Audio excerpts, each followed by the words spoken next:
করবা এবং চলতেই থাকবা। এরকম তুমি যদি চিন্তা করো বাবা, তাহলে খুব তাড়াতাড়ি তোমার শেষ বেগ একদম শূন্য হবে। কিন্তু তুমি যদি অল্প অল্প অল্প অল্প বেগ নিয়ে তুমি যেতে থাকো, আস্তে আস্তে অ্যাসিলেশন করতে থাকো, আস্তে আস্তে তোমার যদি গতি বাড়তে থাকে, একটা সময় তোমার গতি এমন হবে যে তুমি মুক্তি বেগ নিয়ে পড়াশোনাটাকে চালা যেতে পারো।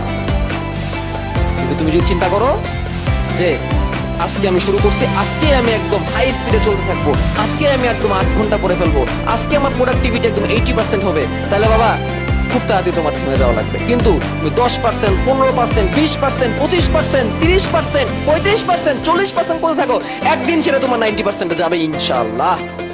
বাট সেজন্য তোমাকে ধৈর্য ধরতে হবে।